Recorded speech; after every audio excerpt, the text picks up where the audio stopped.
Sibingelela kunamasilo Chandi badikana Stloveste to sanibonani bantu bakwaZulu Natal tobashoka mnandi lapha eCookstad bethi molweni kanti ke nalapha enquthu kukhona abathi dumelang silihamba ke lonke leli lakwaZulu Natal namhlanje silishap khoma siseDurban eThekwini uhlelo lethu ngempela olumnandi ngalendlela so thatha lethu bake sibingelele kuwe ngqongqoshe siyabingelela Ntokozo sibingelele kubabukeli emakhaya sibingelele kubalaleli emakhaya nabo bonke abasilandela kuma social platforms ethu sithi eyithanda bese ke siyakhonza ke sibakhonzele bonke abasemakhaya nabasilalelayo nabafisa ukuthi sibamention injalo kuhlelo lakho lolukhulu uhlelo ke lethiwa ikzn.gov.za elaqala ungqongqoshe ukuthi ke sikwazi ukusondeza inkinga noma indaba zomnyango emphakathini bakhona ke abasintayo ku social page yethu media page yethu nangendlela ezihlukahlukene ukuthi sacane nisithintene le topic nisithintene nale topic nekhalenda ke lomnyango yilona lesigayida ngqongqoshe izolo ngibone ku ingqophamlando ku graduating abayamanesi inqwaba yabafowethu laba bayibambe kuthiwa ama paramedics ithini into mawungakusibeke nje esithombeni uhlelo lingaka bengazi ukuthi umnyango kanti ubuye ube neuniversity yawo uphinde futhi kanti yini lo mnyango uyini kahle kahle mawungathi uyawuchaza ngqongqoshe Ntokozo izolo bekusuku olumnandi kahle kakhulu imndeni bijabulile abasebenzi bezempilo bejabulile kukhona ke akade befunda bezoqala ukusebenza eminyangweni for the first time kukhona nalabo abanye ukuthi kade bevele besebenza but bebe improve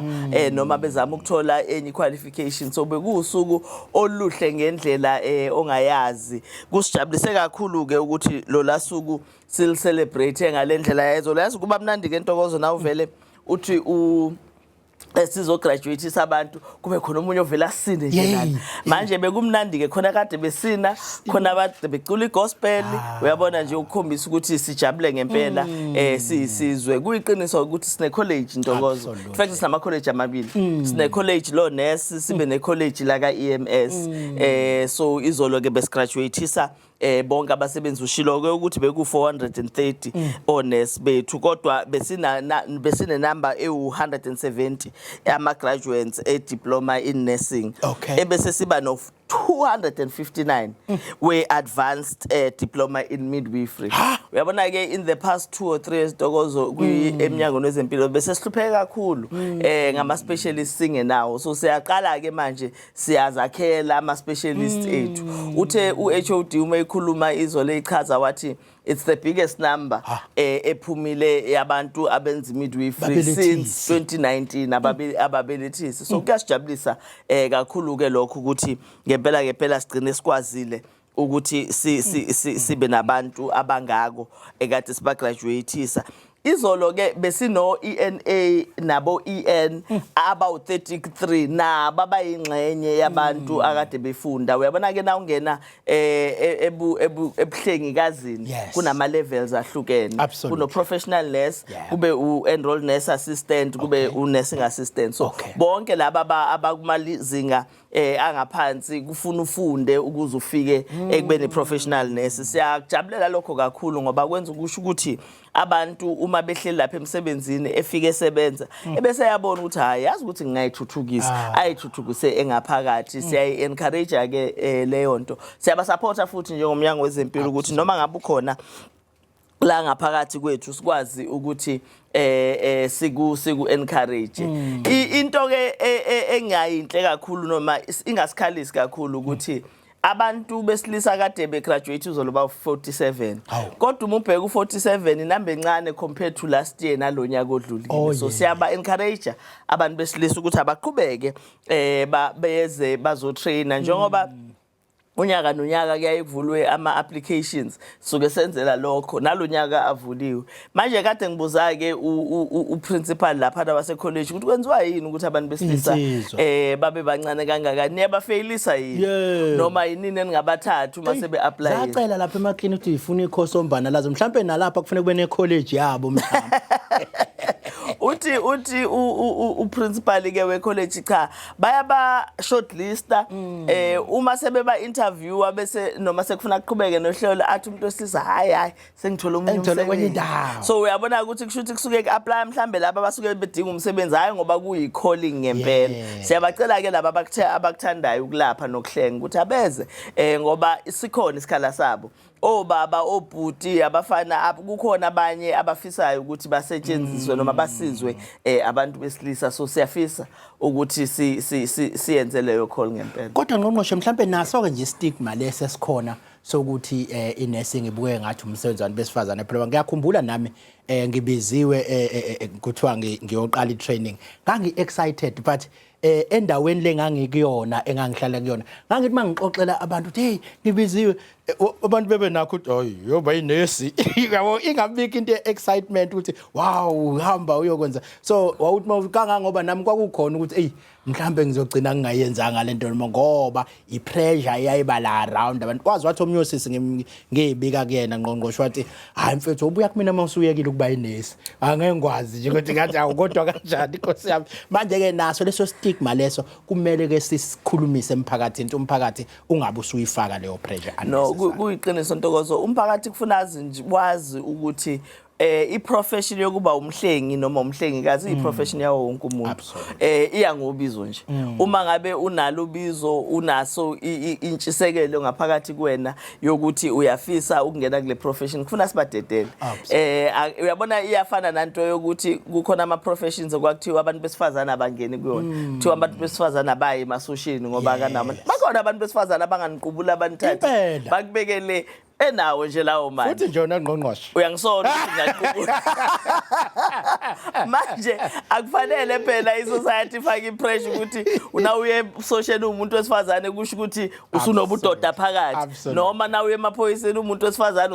usunobudoda phakathi same way uma ngabe umuntu wesilisa esebunesini akusho ukuthi kukhona ukuba soft okutheni kuyena ingoba nje umuntu usuke nentshisekelo yokuthi alapha and siya encourage ke lokho yayikhala enye insizwa ngqongqoshe lapha izwana nalo isosha yobusho nje ethi mayibuye ekhaya emficeni waya ngebhomu lade velaphi ibhomu kufuneka chaza uthi vela qhaqhazela ukuthi lo muntu yinwa ngebhomu oyizothatha uphuma phela nakhona lapha mase kufuneka kusetshenzwe mhlambe kwesisikhathi ukuthi insizwa akufinyeleleki avela donse ibhomu ayinwayo athi hey wena aya vela be under pressure mfowethu wagcina ephume ethi ucela usizo cha ngqongqoshe ngiyithandile nepart le oath le emukelwe ngezandla ezimhlophe nawe wabaphonsela nenselelo ukuthi ke abemukele labe sebenza ngabo ama patients njengemndeni yabo ngayizwa ke nikhulumisa nabo bayemukela ngezandla ezimhlophe ibithini into ngaphansi kwaleso sigaba well Ntokozo inselelo esifuna ukuyiphonsela kuba sebenzi bezempilo ukuthi treata i-patient njengobhuti wakho i-treate i-patient njengodadewenu uma wakho ubaba wakho ingane yakho ugogo umkhulu into esenza ukuthi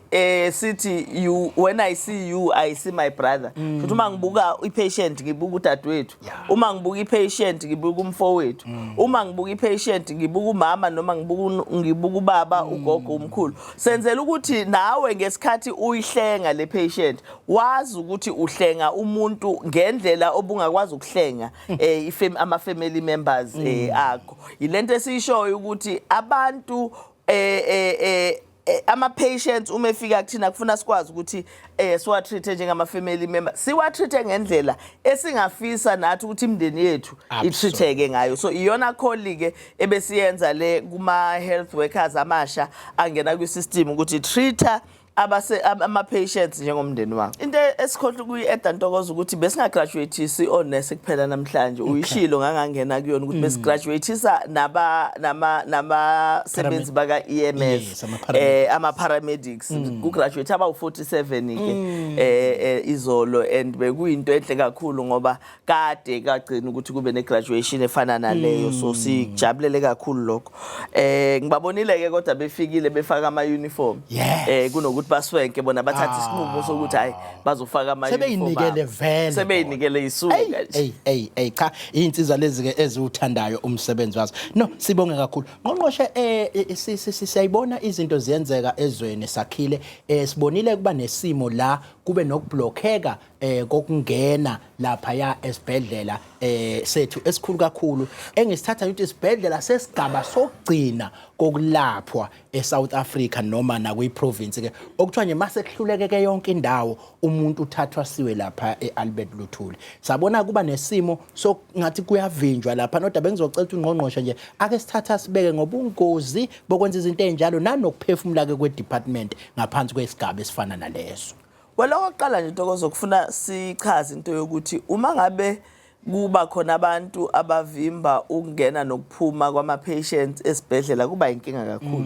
In any hospital kuyi problem kodwa kuwes uma ngabe uvimba esibhedlela esifana neNkosi Albert ngoba njengobusho ukuthi si Central Hospital okusho ukuthi lapho ochwepheshe bonke bekhona u2 minutes nje umuntu emengaphandle uhlukanisa ukuphila nokudlula emhlabeni komuntu. Manje uma kukhona abantu abavele bame esangweni bavale bathi akungeni umuntu kuyakhombisa ukuthi irresponsible kangakanani and ngiyacabanga ukuthi umphakathi kufuna ubambisane nathi ukukhondema lokho. Siyazi ukuthi abantu bayaba nazi izikhalo but zikhona indlela nama processes okufuna landelwe ukuze kube khona izikhalo zilungiswe so kufuna kulandelwe leyo process leyo kodwa kule ndaba yaseNkosi in particular ngicabanga ukuthi kubalekile sichaze indaba yokuthi ama-labor matters noma indaba eziphathelene nabasebenzi zidilwa nama-labor unions akhona ama-unions abhekele lezo inkinga lezo ikhalo lezo bese kuba khona ama-political parties.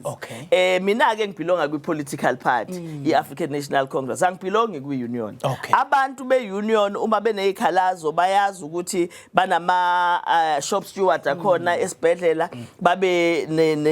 district kuba ne branch esibhedlela kube ne region kube ne province kube nano national so thina at our level uma ngabe kunenkinga ehlule I district ehlula I branch yahlula I district yahlula bese izakuthina ke kwi province bese siyahlala siyayixoxa ama unions amaningi Ntokozo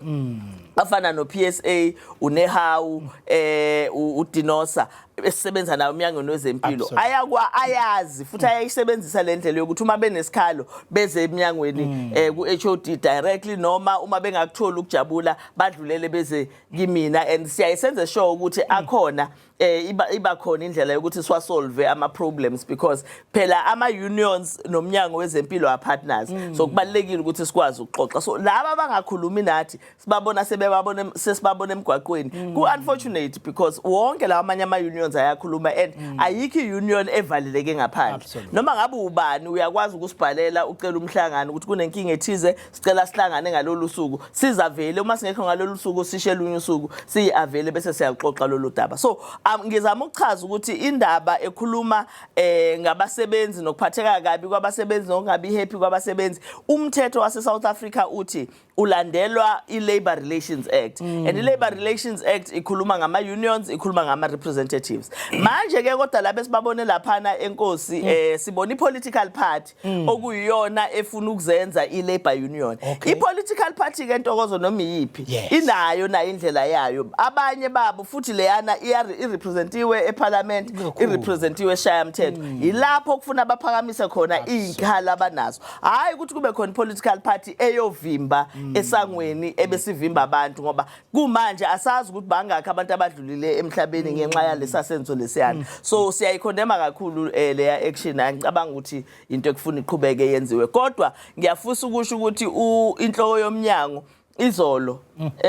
no today inomhlangano nabasebenzi nama unions akhona lapha eNkosi Albert ukuzoza ukuthi hawo kwenzekeni ngoba phela sine open door policy thina nani siyaxoxa sixoxeleni sikwazi ukuthi silungise lolu daba oluyinkinga enye analyst ithe ikhuluma yakufanisa lokho kubeka ungqongqoshe njengokuthi nina njengabantu enisuke nikhethiwe nje okusho ukuthi kune political party niyakhethwa ukuthi niyeshaya umthetho ukuze nikwazi ukuthi nidile nale lezi inkinga zalomphakathi onikhethile mawusuke wena ke sebekukhethile abantu bakubeka eParliament uphinde ubuyele kubona wena uthi phuma nemgaqweni manje niyovimba izinto shuthi uyahluleka ukwenza umsebenzi wakho kunjalo as amalunga esishayamthetho noma amalunga eParliament ethokozo kukhona into ebizwa ngokuthi owumsebenzi wethu obizwa ngokuthi oversight kusho ukuthi thina njengamalunga eParliament sinomsebenzi wokubhekelela ukuthi ugovernment usebenza kahle kodwa ukubhekelela ioversight leyo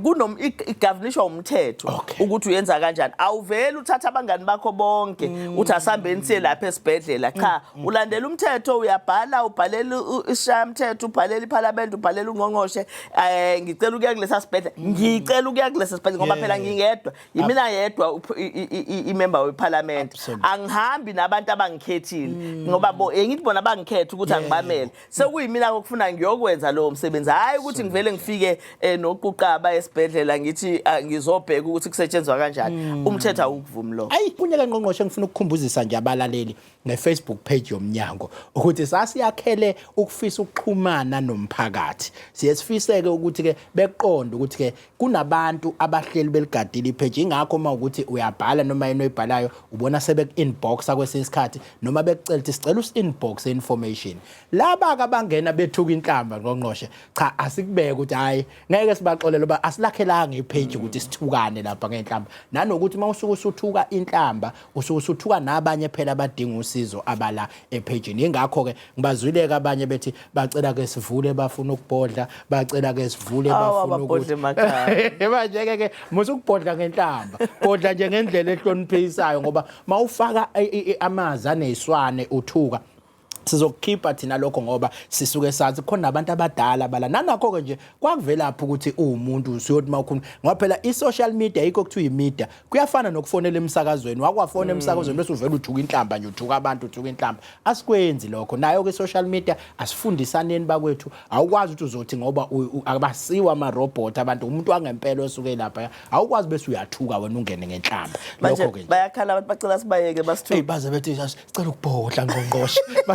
ukudedele kancane nje umshini bebhodla bese bethulula inhlamba ke bese kuvele kuba inkinga kanti thina sifisa kube ne conversation sixoxe mawunenkinga iyakwazi ukubekeka inkinga ungenza ukuthi uhlele ekhaya uqashiwe omunye ubuza kahle ngehlele angiqashiwe ngingakuthola kanjani usizo kanje kodwa mawuzothi kuthi kokuthi usuthuka inhlamba ke seniyongiqasha nini asisezwa nothi usutheni ngoba sesifudluza inhlamba le ngoba asifuna ukuthi umphakathi uexposeke emagameni aziswane aphakamisiwe ilokho nje esigabeni sika 1.1 million ngqongqoshe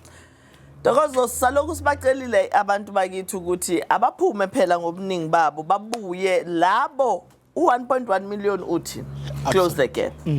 uma ngabe wewaba kwi treatment wawusukhathala endleleni ngezathu eziningi ke ziningi izathu ezenza ukuthi abantu bakhathale buya ngesibuza imibuzo ngeke sichaze into eningi sizovela nje sikubuza ukuthi thatha kuphi imithi yakho sibathatha igazi bakucheke ebese sikufaka ku treatment ngoba kubalekile ukuthi umuntu ayiphuze i treatment yakhe entokozo ngoba ngihlale ngisho ngithi kulesikhathi samanje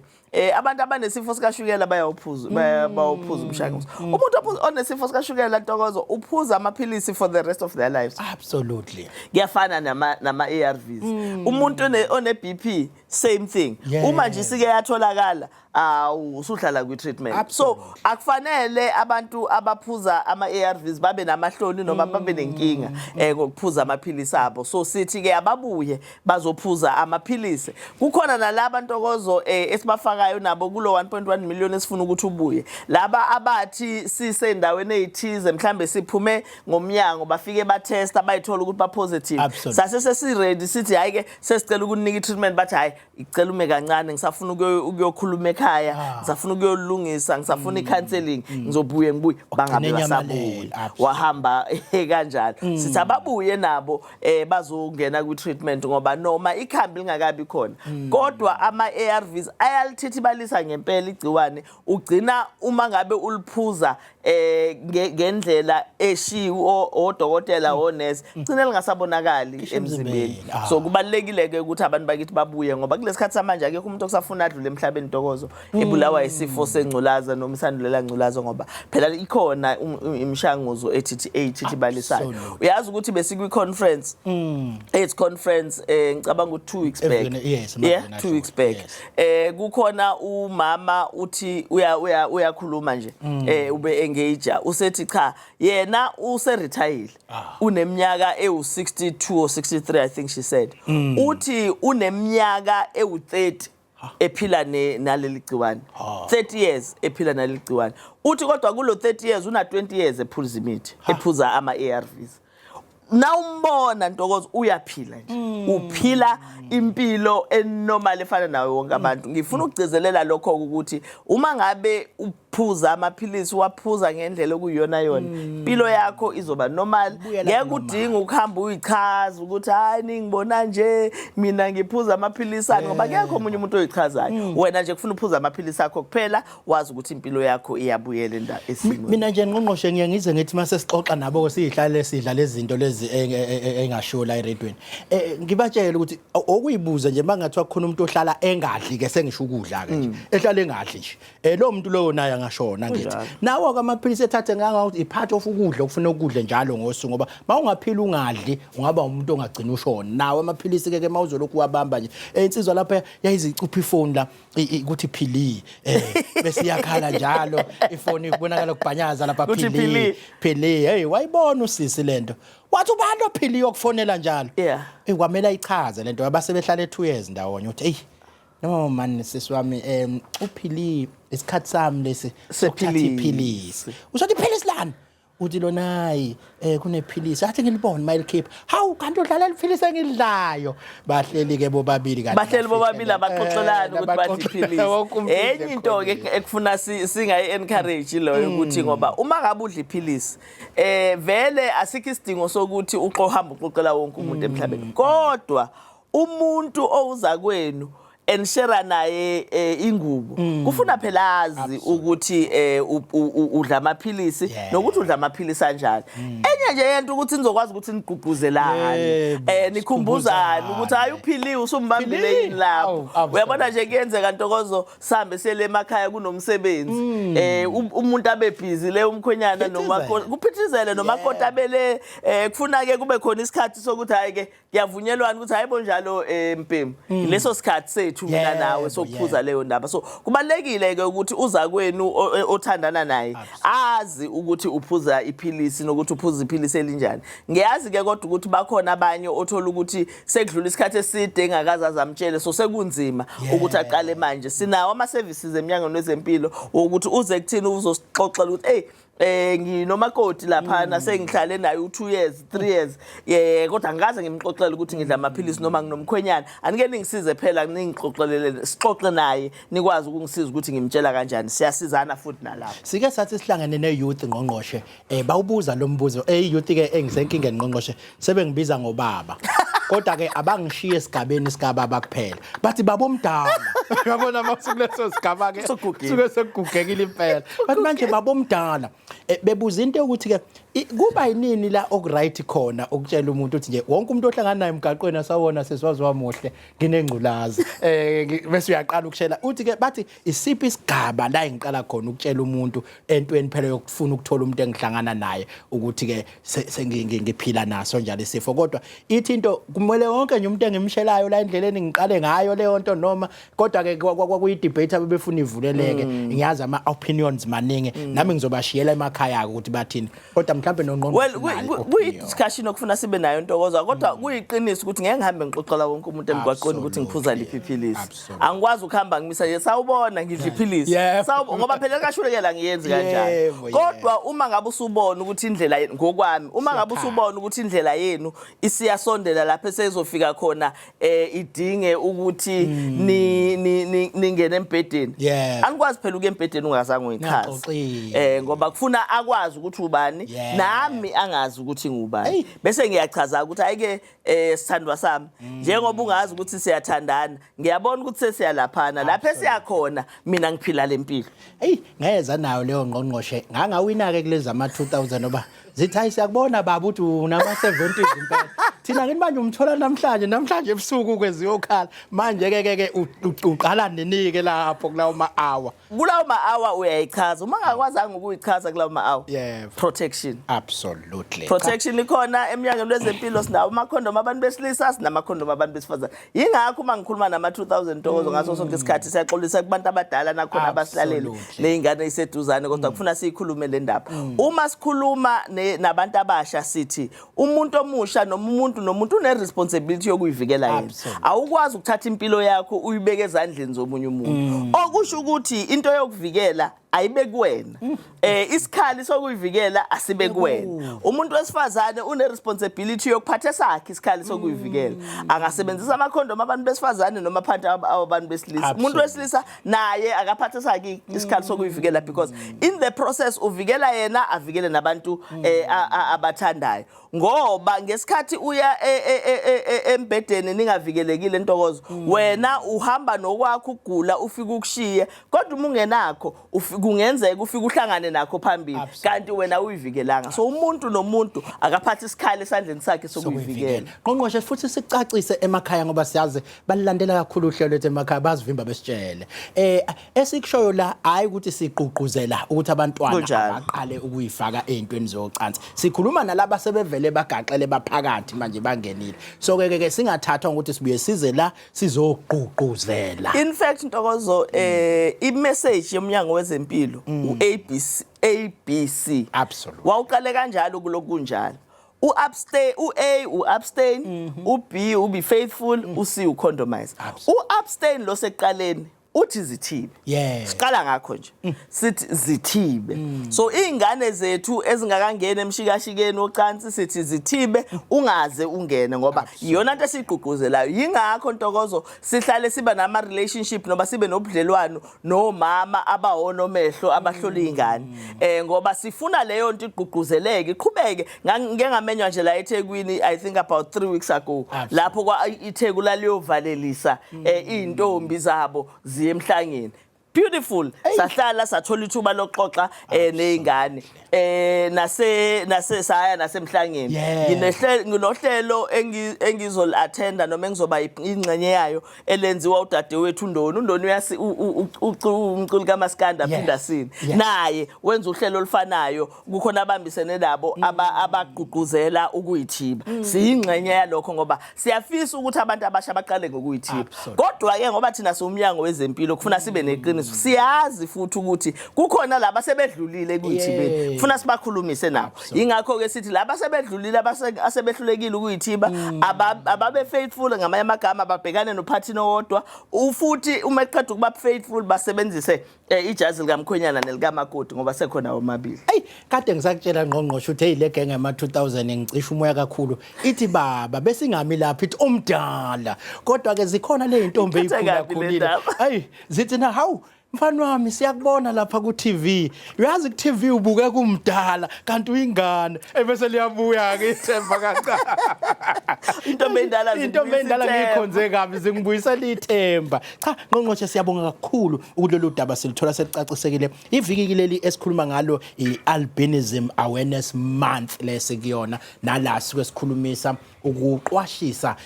ngabantu abaphila nebala ngiyathemba ukuthi ngikubeka kahle Nkosi yami maningi kamagama agcine esetshenziswa amanye asefana nokugcwaneka noma ngathi ayacwasa esingaqhuquzela ukuthi asetshenziswe kodwa sinenhlanhla ukuthi la eminyangweni sinomphathi umphathi omkhulu kwesinye sezibhedlela zethu kodwa futhi obuyaphile nalo ibala nongesabi ke ukuthi ahlale esiqwashisa ngendlela ehlukahlukene zokuphila kanye nalibala kodwa ngale ukuthi ngigande kakhulu ngicela uqala usibingelele ukuthi ubani wakabani usiphe futhi uthi wenzani la eminyangweni. Okay, angibingelele Mr Maphisa, ngibingelele kuNgqongqoshe, ngibingelele nabalaleli. Absolutely. Okhulumayo uZandile uMakhanyile wakaKhumalo. Absolutely umntu. Yeah, okuzalwa wasemlazi kodwa ke sengihlala ePinetown ngokukhula ngiganelele kwaZulu.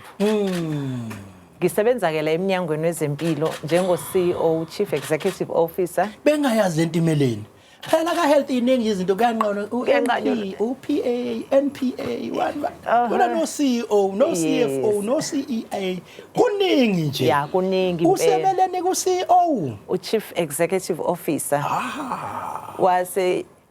KZN Children Hospital. Absolutely. Esinye ke sesibhedlela esikhona eminyangweni wezempilo. Emnyangweni wezempilo. Uyazi ngiyengithande ukwazi ngoba ngeza kuthiwa kwazi kwathiwa kwafakwa nalo children ngiyacanda nabantu abaspecialize ezintweni zeingane. Kunjalo. Mhlambe ke nidila nabantwana abanjani oba ngicela uma kusekuze kuba uspecial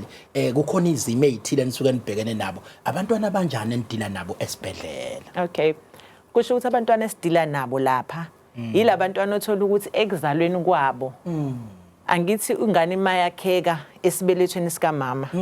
njengoba umama esuke eyithwele izinyanga ezu9. Absolutely. Kusuke enyangeni yokuqala uyenyangeni yesithathu usuke enyangeni yesine uya kwesi6 usuke uya ka7 uya kwesi9 kusuke kuhluma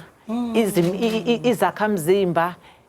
imlenze ingqondo amakhanda yonke umuntu usuka kwakhiwa umuntu ke uma esakhiwe sesibona isidumbu somuntu umzimba wonke kucontactwa ingqondo. Okay. Okuyiyona ke manje engine yayo yonke lento esiyakhekile. Manje ke thina abantwana esibathatha ilabo okuthe isiyakheke ingqondo yangafinyelela ekuphothuleni. Okay. Uyayibona lento. Kusho ukuthi ngezimo ezithileke enye iphele phakathi enye iphele nje isizoqeda.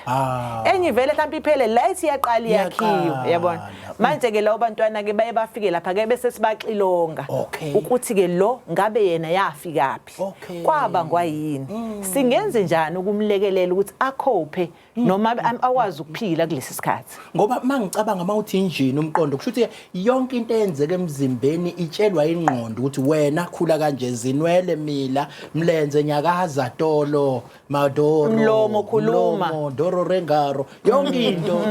konke nje kutshelwa ingqondo. Shuthi ingqondo mayinenkinga kukhona izinto azogcina engakwazi ukuzenza njengokukhuluma kokunye njengokuhamba kokunye njengento ezithile ingeze ukukhula kahle ngiqonda kahle mangiyithola kanjalo. Njenge radio nje ephelelwe ibattery. Hawu bakithi. Ungayivula uvule to the last volume. Kodwa ngeke uzuzwe lutho because there is no battery. Hey uyazi ungisondezela kahle phela thina sikhule emakhaya umntwana mayekaphuma nje Nkosi mhlambe ngathi ukhubazele noma izandla egongobele sekuyothiwa ke hayi kuthakathenwe noma yichile elithile noma umntwana okunenkinga ethile bese kugcina nje kuba nezixakaxaka ezithile. Mhlambe ke ukumukela izimo ezifana nalezo umntwana mayisephuma yipi message nenini ke mhlambe abazali abayithola ba into enzima sizoyithinta futhi mase singena nakuyona kwabaphila nebala.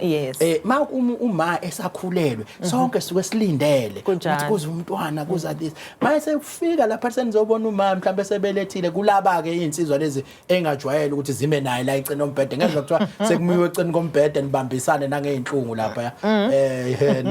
maye kubhlungu nawe uze ubhlungu teshuye kube bhlungu kini nobabili man le insizwa ezinye mayisethi uyafika ufica uma usephethe ingane kodwa uyayibona mhlawumbe isandla noma stimela noma amehla yabo isiphi indlela yokumukela leso simo lo ngale ukuthi kuze kucwaseke. Asibonge Mr Maphisa kusho ukuthi nje ngicabanga ukuthi kufika isikhathi la kufanele ingqondo yethu kufanele mayiguqulwe. Yes. Ngoba ngalenkathi uya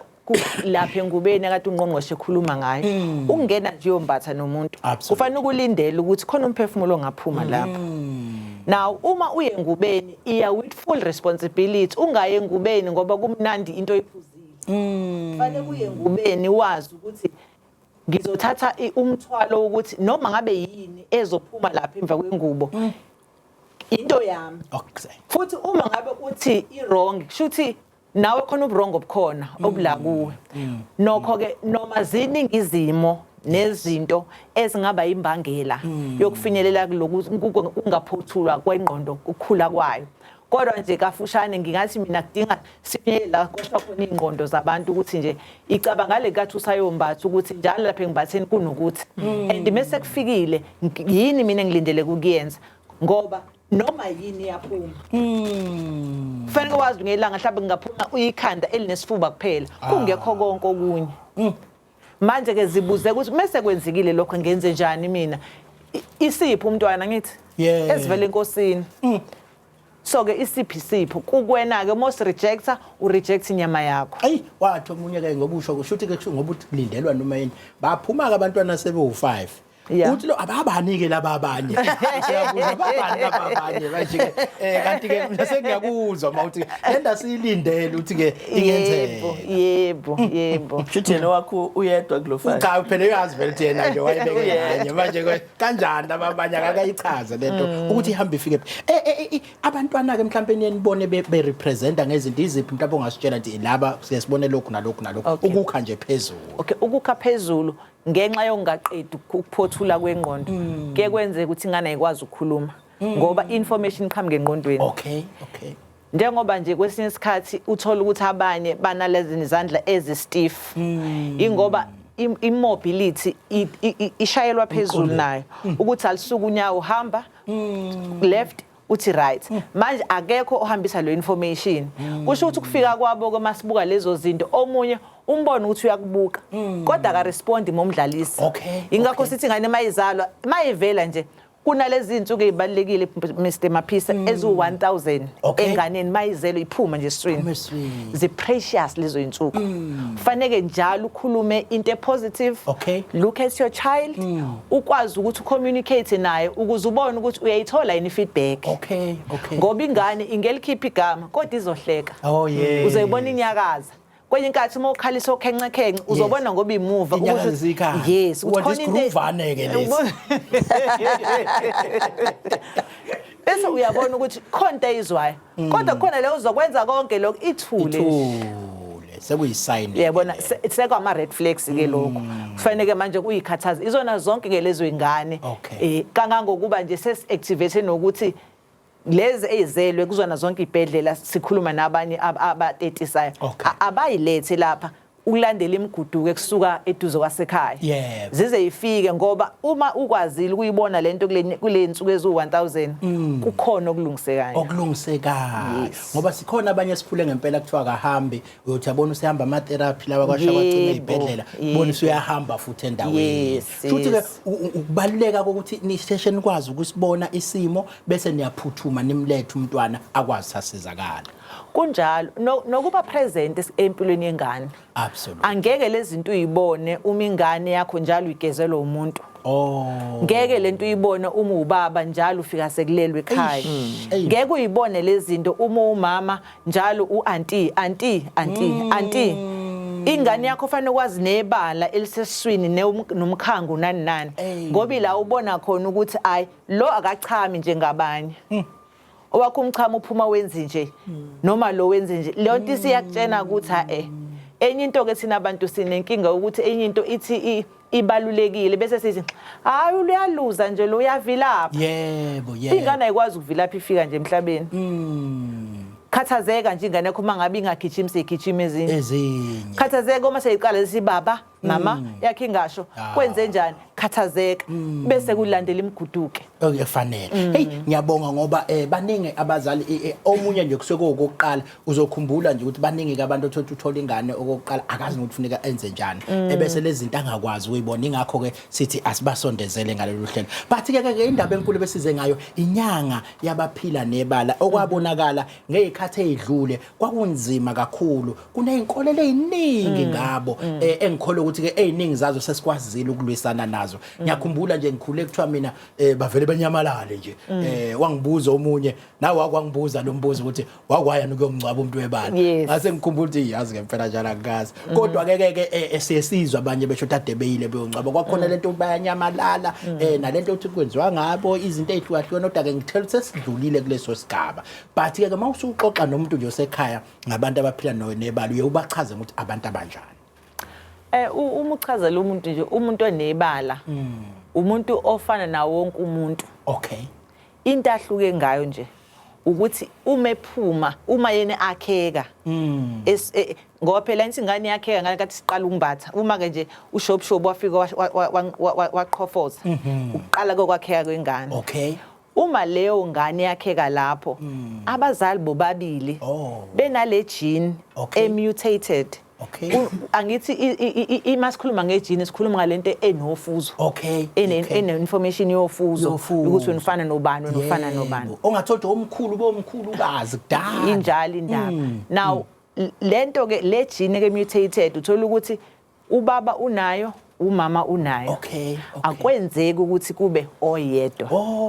Kufanele bobabili babe nayo. Ukuthi ke bona babe ifike kanjani sengabe subject yangelinye ilanga because it's scientific. Into eyenzeka lapha naye khathi kwakhe ingane kwenzeka ko-mitosis uyalazi kudala. Yebo lude lolo nami. Lude lwasibeke eceleni. Uma ungalizwanga. Yabona sibeke eceleni ke lo.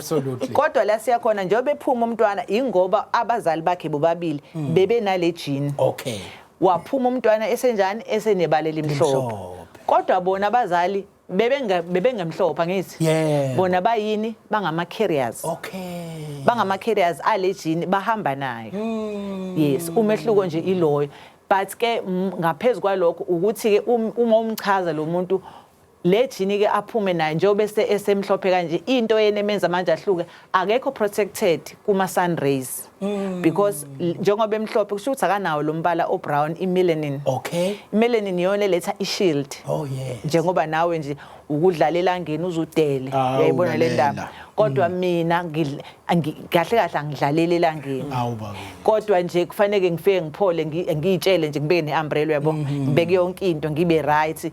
Ngiyikhave ngonxa ukuthi i-protection limited kahle kahle ayikho. Bese kufanele ukuthi ke ngiyilekelele ngifake isigqoko ngifake ibuko bese ngigcoba imithi le enesivikelo. No ngiyathanda ngoba siyasibone ke uzikhona lezi indlela ukuthi sikhumba kumele sihlale sisinakekele njalo. Ungathini ukubanika mhlawumbe imessage ukuthi sinakekelwa kanjani isikhumba somuntu ophila nebala? Oqala nje isikhumba kufanele ukusazi ukuthi sensitive. Isikhathi esiningi si-dry.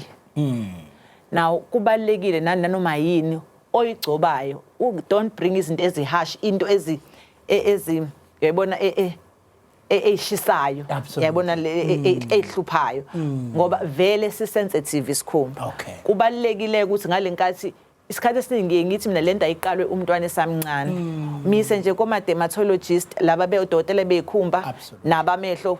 so that uzokwazi nanokuthi ku sensitive imuphi umuntu ongazwana naye kuleyo kuvikela ke manje ngoba nayo akuyona yonke njenga wonke umuntu abeseqaleke ayivikele nange insipho ageza ngazo mina nje mangikhula ngikhumbula ngangigezwa ngensipho enemsebelanga. Yayibona kunaletsipho emsebelanga babe ngigeza ngaleyo nsipho ayiningi ke leyo nsipho kwakhona ende eya lapha. Hayi ke hayi le ugeze ngayo bekubabaza hayi le smell hayi ndibheke lapha. So ke angithi bona somehow noma phela insipho ziyashintsha manje kodwa leyo nsipho yayinayo into ye protection ngalesi sikhathi. Bese emva kwalokho ke fanele ahlale efake siyakhuthaza imikhono emide uma unokwazi nje bese ufaka nesigqoko ke. Kodwa nje umzimba wakho ufanele njalo uhlale ugcobe into evikela elangeni. Ayibe khona phela imoisturizer nje bengiye ngachaza ukuthi si dry vele isikhumba yabona simoisturize ke ukuze sihlale naso yabona. Yes ngiyathemba ukuthi njengomuntu nawe uphila nebala siyakubonga ukuthi uyalithatha lethuba uhlala usiqwashisa njalo. But iziphi lezi inkolelo nawe thema ukhula bethi babekutshela uzuthuke nawe hayibo kuseyimina lo abakhuluma ngayo iziphi inkolelo enihlale nikezwe zona? Inkolelo nje iyona leyo kuqala ukuthi abangcwatshwa. Yaze yane confusion kwangazi ukuthi abashoni. Ngoba ngabusazi noma bashoni noma bangcwatshwe kwayindaba yeqanda nenkukhu. But ekugcineni usuyabona ukuthi kwakuyimkhuba ababeyenza eyanyamalisa abantu. Bese kube ngazuthi unyamalele. Kanti uthi imkhuba abayenzile eminye yayo inkolelo ekhona kuthiwa ileyo aziziningi inkolelo ezikhona enye kile ukuthi isicubu mase usitholile salomuntu wathola nje inyanga evumayo izokushubisela umuthi bese uba rich associate nje ne wealth somehow angazi ngoba umuntu emhlophe yini yabo I guess ukuthi phela sasikholela ukuthi abelungu ba rich ukuthi mhlawumbe kuyasondela mhlambe nje yabuthi konakele ekhaya yabona ingakho mangiqala ngithi fanele kwashwe ingqondo ngoba kuningi esakwenza ngokucabangela sibuka ama trends empilo ngoba kuyiqiniso ukuthi kuhlale ngabe ngathi umlungu ngathi umuntu ongcono kunomunye kwagcina ongazi ukuthi yonke into emhlophe uyayibona uthola uketshezi cha mhlambe ke enye ebengeke ngayibuza ngale ke sisakhuluma ngabantwana nangu abazali phela balindele nje ubusho sokungazi ukuthi kukhonani kuzophuma mase kuphuma hayibo sekuphuma ingane emhlophe ngazo zonke izinto ezikhona indlela yokwamukela iyipheneni igqugquzele ngiyithandile lo ibekile othena zitshele nje njalo mawuye ngutsheni kungaphuma noma yini but ke nini yipheneni bagqugquzela ikungwemukeleka kalula masikubeka kanje no ayikho into Mr Maphisa engaphezulu kokuthi uma ngabe ukuthi it's unfortunate ukuthi ingane kulesi sikhathi zifika by default kodwa ingakho kuthiwa ingane ayihlelelwe there is why we have got family planning because ingane fanele ifike ready psychologically financially ngayo yonke indawo because uma ngabe uthathele ligxathu lokuthi ukufika kwengane ukuhlelele nale efika ukhala obungawulindile absolutely you will find ways of adapt absolutely yayibona lonto ngizama ukuthi ku wrong kahle kahle nokuthola nokuthi kuvela ingane yomuntu obengayihlelelanga efike ngephutha mhlawumbe ade kuyokhiwa umoba kwenzeka kwase kuphuma ingane uyayibona leyo umfana lapha emakhaya kwakuthiwa uphutha lakhe ngangicabuza ukuthi uphutha la kabani ukuthi igama lakho uphutha lakhe kodwa ke ngiye ngithande ke ukuthi ngoba isikhathi asisekho ngakumina nje ngeminute ukungikhulumele nomphakathi ngoba ikhona ingxenye futhi ukuthi sikhulume nawo kumphakathi ukuthi siyacela bakwethu ukuthi sikwazi ukwamukela kodwa futhi ngisho ukuthi iseyinde ngqongqosho indima esihanjiwe ekwemukeleni isimo sekuyilapha nalapha nje uthini umessage ke mhlawumbe emphakathini no asibonge Mr Maphisa ukuthi njengoba esho ungqongqosho ukuthi sekhanjwe ibanga kodwa into ithi akakaneli we still need to do more ngoba kukhona izingane ezisazozalwa nezikhulayo ngiyole ngayisho yolimi ukuthi asilithandazele silungise ulimi lwethu ukuze labantwana uma befika bafike kulomhlaba oso right because akekho umntwana esifuna akhule phansi kwengcindezi because of language ekhulunywa empilweni yakhe and around yena ekugcineni ke Maphisa yileyo ukuthi ngenxa yalama genes akekho obhalwe esiphongweni ukuthi unawo akwekho futhi ovuka etsheliwe awukwazi futhi uyovuka uyotesta because imvelo kaNkuluNkulu ngithi nje mina esami isincomo kuzosiza sonke singabahlali ukuthi sibahloniphe futhi sibanakekele asebevelile ukuthi bebenawo wena uhambo lakho liselude awazi ukuthi kwi system yakho uthweleni now when sakufikile nawe endlini yakho uzoyidinga isupport efanayo so njengamanje asenze nokufanayo kulaba sebekhona ayike ngiyethemba izwela abantu emakhangqongqoshe kuthiwa nawe kungenzeka ukuthi hamba wathi bokhokho babeyiphethe uthola omunye uvele eqondana kujuqu kalakada asimvumeni ukwamukela sengimkhulula nje mhlawumbe wakho nawe ngqongqoshe ngimkhulula umphathi no siyabonga Ntokozo Ntokozo sikhula kwakuthiwa ungamhleki umuntu okhubazekile ngoba sikhula nje kutshela ukuthi ungamhleki ngoba nawe usazoyithola ingane uzilandela ukuthi mhlambe ungagcina uthola umntwana okhubazekile ngifuna ukuthi sasikhuliswa ngaleyo ndlela ngoba kwakuyindlela yesintu yokuthi akuhlonishwane kwakuyindlela yokuinstilla ukuhlonipha einganeni izikhula so kubalekile ke ukuthi sikhule si appreciate leyo nto loyo mina kodwa ngifisa ukugcizelela nje lokhu ukuthi izingane ezinebala uma sezikhona abazali noma imndeni wama guardians abenze sure ukuthi abantwana elangeni abahlali elangeni isikhathi esidabashi bayabagcobisa bayagqoka igqoko so that ingane izokwazi ukuthi ikhule kahle ayi ngqongqoshe ngizokhuphuka ngejubane ke manje ngigijime ngibheke esinqawanqawini ngoba ngimdonse namhlanje ke ngqongqoshe ba ngeke ngaba nakho ukuthi ithize ukuthi ngizobe ngikuphi namhlanje lathi izwi ikhanda laduma ngizamtshela ekseni ngathi hayi awusondele edokotela ngoba angazi ngiyaphi kahle kodwa ke ngizokutshela sengiyala sengisho ukuthi ke umuntu omabizwa sabele thema ngembiza wathi hayi bala le nto le ngilala ngiyiphupha yonke le nto cha dadewethu i-oral health month ukuthi yonke into ethinta umlomo inyanga ukuthi siyixoxise sikhule thina kuthiwa khona into akuthiwa ngqongqoshe isilonyetsi le insizwa ethi makubinge lethi sawubona uzubhekele eceleni maye kuthi kusondele kuthiwa kuze isilonyetsi ngenxa yento yayisuka iphuma emlonyeni izwa ngathi igagazi ithi uzubhekele eceleni maye uze uhleke ubhekele ngenxa yesimo sento yayiphuma lapha emlonyeni but ke sithe ngokukhula sagcina sesiqonda ukuthi ke leyo nto kanti iyisifo kwesinye isikhathi uthola ukuthi umuntu nje kuphuma iphunga elingemnandi lapha emlonyeni ngoba kunesifo esimphethe sicela usibingelele bese usithethe ubani okabani wenzani eminyangweni. Alright, ngibingelele kwentokozo nongqongqoshe wethu. Ngu-Dr. Dladla,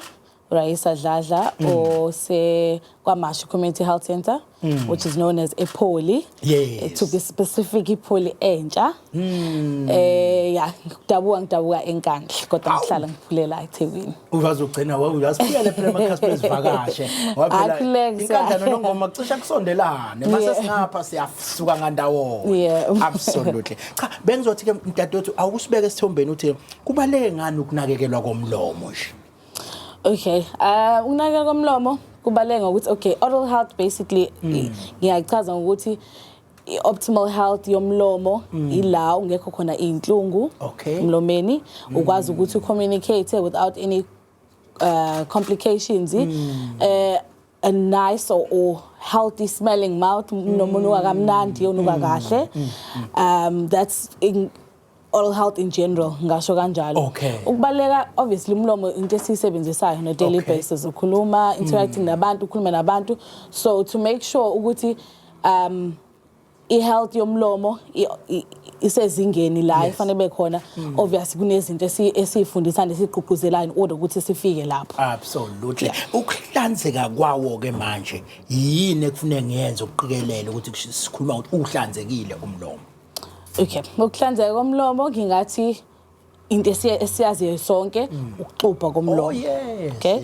Ukuxubha komlomo nakho kuhambisela kunezinto kuhambisana nazo such as ukuflossa komlomo. Okay, ngizochaza kabanzi. Ngizochaza kabanzi nakho ngokuflossa izathu ukuthi why ngithi kuhambisana ngo2 nanokuthi ukusebenzisa nemouthwash. So njengendlu uqala ushanyele bese uyamopha. Ukushanyela ungakufanisa nani ke? Njengokuxubha. Okay, masixubha siyashanyela asikakoruphi. Nakhona futhi ukushanyela kakhona kunendlela. Awukwazi uvele nje uthatha umshanelo in and out yabo ngoba uyahamba. Ngoba khona inkunzi ebamba 2 minutes ehlikihlikihli. Siyaqediwe njalo. Yeah, umuntu kanjalo. So nakhona futhi brushing nokuxubha which is ukuxubha kune technique nendlela yokubrush. Ithina uhlebele. Isixubho usibamba 45 degrees so awusibambi straight ngendlela lesi sixubha ngazo. So 45 degrees nendlela ingane vele ziyazi nasekreshi zafundiswa kuthiwa circle round mawuxubha. Yes, indilinga yes mawuxubha. Angikhumbuli nje mina kulonyaka ngenza indilinga. Ziyakhala hushu ngiyaphuthuma. In order futhi ukwazi ukuthi uriche wonke ama surfaces izinyo lonke ngokuround balo noma ngeshape yalo. Because ngalendlela sixubha ngayo khona ama surfaces angathintwa ila qala khona inkinga. Uqhekeke lo muntu uthi uyazi uphilile ilife emnandi kodwa amazinyo ayanqaba. Exactly. Because kunendlela yokwenza ke so mawukazi ukuthi uqikelele indlela yokuxubha ngayo uhlanganise nokuflossa ukuflossa kwenziwa because isixubho ngeshape yakho khona indawo la ungakwazi ukuthi yes ingakeni khona uthatha intambo lethu ikwazi ukuyithenga ku Dis-Chem na ku Clicks but if ungenawo if sifanisa nentambo yabo isakale orange yes leyo piece lo ama isefo lezi zakhona ungakwazi usebenzisa zona is also safe for umlomo thathe kona in between amazinyo yes hayi yonke lento esihlokoza ngayo iphepha laba chips umuntu athatha ugoqo alifake phakathi hayi phela isikhule siligoqa sekuzocijiswa ulugwaze lapho umuntu ke kumele avakashele kangaki la kunina nabantu enibhekene nento zamazinyo kabili ngonyaka. So every 6 months. Hayibo. Yes. Mina bangitshela nje ukuthi mhlawumbe eminyakeni emithathu nayo ke lokuthi osukwini kuxutshwa kangaki ngoba mina yebo nje ubuthe nje kuyaxutshwa khona engizazi ezithi hayi ngeviki mina ngiyaxupha kanye ngeviki kahle kahle nithi kangaki ngosuku Kabili. Kabili? Yes. So in the morning ekseni usuxuphela ubusuku. Yebo. Ulungiselela usuku. Yebo. Ebusuku usuxoxela usuku lonke adudla yonke into aduyenza ngomlomo usulungiselela ukulala. So kabili ngosuku in order ukuthi si prevent ibacteria namagciwane omlomo ukuthi angahlali emlomeni. So ngiyithandayo nami edumile edokotela engifisa nje kuba isikhatha sisekho ngakuthini. Into yokucaba amathambo. Yeli mnandi ithambo dokotela. But ngizwa ngathi kuthiwa ke liyabagegeda amazinyo. Ithini into yokucaba amathambo? Obvious okay ithambo linayo imisoco ledingakala emzimbeni o vitamin A o calcium obani bani badingakala for your hair skin konke nje kufanele siwacabe kodwa inkinga phela amathambo aqinile izinyo some of amazinyo ethu akakwazi well most of amazinyo akakwazi ukuthi withstand I force ocaba ngayo ucaba khona abantu abanekhona umuntu acaba kuze kungathi ugrethile nje ithambo wonke labo piece labo benze njani bastuck emlomeni stuck kwamlomeni ila kuqala khona phela ama gums insini zabantu zivuvukale ziningi izinto ezenzakalayo nezinyo lokwazi ukuthi liqhephuka cracked tooth yes into kanjalo that's why we prevent asisho ukuthi siyavumela because of ama complications aqhamukayo ngokucaba amathambo. Isiyazi ukuthi wonke umuntu uhlalelwela ukuba namazinyo amhlophe qwa. Bese kuba khona ke abanalamazinyo afana nejezi leqembe elithile yabona esingashinayo ngoba linakho njalo ukuthi nalo lilentuzwe kakhulu lokhu lihlukunyezwa kakhulu ngenduku kuthiwa libhaqa for life manje kodwa ke angifuni bazongishaya kodwa ke siyazi abantu bahlala bekhathele abemhlophe iziphi indlela eniqhuquzelayo ngoba abanye sithi yezwa kuthiwa sebeyangazi bayosusa ini kwashaya kwacima yiphi indlela neniqhuquzelayo eziphephile? Okay so mawunayo inkinga kanjalo it's simple yokuqala is regular cleaning lesiyenzayo nje ukuhlanzwa kwamazinyo esikwenzayo khona nezinye indlela ezenziwa ma dentist whitening which ukwenza amazinyo bemhlophe so ba apply product ekwazi ukuthi ingene ngaphakathi ezinyweni ishintshe umbala wezinyo okunye nje okusenkhaya ungakwenza ukuthi uprevent phela ukudla izinto khona abanye abantu aba susceptible which means amazinyo abo athathela imbala kalula so ukudla okudlayo kungabi ukudlala kunama naleli qembu leli yabona yayizwa leyo nto nanakho ukugqoka leskipa lesabo ngenza amazinyo athathe manje uma unenkinga yephunga emlonyeni singayise leyo ke ngiyacela nje ukuthi uyikhave ngejubane ngoba ibalekile okay in a summarize nje kakhulu umlomo kahle kahle ngihlezi ngithi entry point yomzimba wonke okay so yonke into efika emlobeni imanifest umzimba wonke okay so make sure ukuthi okunye umuntu okwenza ukuthi umlomo unuke can be gum disease into ekuthiwa gingivitis ukuvuvukala kwama-gums okay lokho ke structures i-gums i-structure lesi sibambe izinyo so once kwavuvukala lokho umuzwa i-foundation kuyaxega yes kuba nokuvuvukala bleeding gums umuntu uthola ukuthi uyaxubha kuphuma igazi kusuke nakho nomthelelo kwayi-gingivitis leyo ukuthi i-structure se-support sezinyo sesithintekile abanye abantu uthola ukuthi unezifo o diabetes o hypertension into kanjalo zinawo umthelelo ukuthi umlomo ushintshe because of ukushintsha komzimba alright so ilapho kubona khona ukuthi iphunga lomlomo ungaxubhi correctly noma not twice a day as sishilo nawo umthelelo kalokho izinto ongazenza obviously visit your dentist twice a year dentist nje nisibone sikhona si available twice a year yes cleaning process kwenza cleaning lokho esikwenzayo and laba ke bakhasikhulu bethe uxubha ngelahle makuthi awunazo izinto lezi into esebenzayo yes because akhona ama toothpaste anayo i-activated charcoal phakathi yes it does assist bafundile abantu bakudala yabo uyazi phela imnandi ke leyo ndaba no mhlambe ke message yakho yokugcina ungayisho nje kubantu emakhaya indaba omlomo ngoba kuyi oral health month guys kamashu sikhona please visit us twice a year cleaning balekile in order to have a wholesome oral health right ngeza ngizowa cleana ngolwesibili amazinyo no problem. hayi ke siyizwela nawe ke emakhaya ngqongqoshe sicela sigoqele uhlelo Asibonge Ntokozo, ngicabanga ukuthi kufuna sikhulume kule yokuba oral month kubalekile sibagqugquzele abantu ukuthi aswaclean amazinyo. absolutely Gezwa amazinyo ekseni, agezwa amazinyo ntambama. absolutely Wesibili izingane zifundisiwe lezi beyifunda kuma crash ezinye zazo ziyafundiswa. Okay. Kodwa nathi njengabazali sine responsibility ukuthi umntwana umela endlini. Absolutely. Senze sure ukuthi uyawageza amazinyo futhi senze sure ukuthi uwageza ngendlela Ntokozo ngoba umkhulisa abantwana uyamazi umntwana ungathi kuyena hamba ogeza amazinyo afika athi 2 minutes Eqedile. manje ke uDr Khohliwe lana baye bathi nabe bafundisa abantwana ukuthi ugeza amazinyo ucule nje angazi icula abaculayo kodwa ama birthday seconds Yes, yes. ufuna u-birthday song Yes, no wheels of the bus, round and round, yes. yeah, for close to 5 seconds. Yes, 5 seconds, 5 it's truth, seconds. yes. Na umzali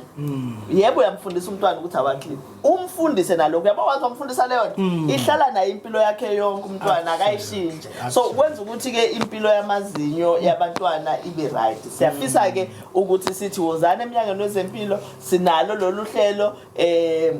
siyawa treat amazinyo futhi ke sesa improve asavele siwakhiphe nje Yes. uma ngabe izinyo sifuna lidinga ukuthi lifilwe siyakwazi ukukhipha inerve siligcwalisa izinyo remember izinyo liyithambo nayo Yeah. so uma ugcina wakhipha wonke amazinyo kuyenzeka kushintsha shape yobuso yobuso Awu. ebese uyithola usuguga kanti isikhathi besingakafiki Asikafiki. so nathi ke njengomnyango wezempilo siyakunakekela lokho sithi cha siyalikhipha izinyo uma ngasekho indlela yokulisave kodwa nakukhona indlela yokulisave siyalisave asisho ke laba abanezitsaka ezilingana nezami zi right lezo futhi ayidingisha igold Absolutely. umuntu nje akaphile nayo Yeah, impilo yakhe yeah, leyo yeah. siyabonga kakhulu but siyafisa ukuthi abantu beze emnyangweni wezempilo sinakekele amazinyo ethu yazi mhlawumbe ke lezi ngane zithi kuba bomdala kusamele ngiyobheka indaba amazinyo luhlela sivalelise sithi kulungile ke pha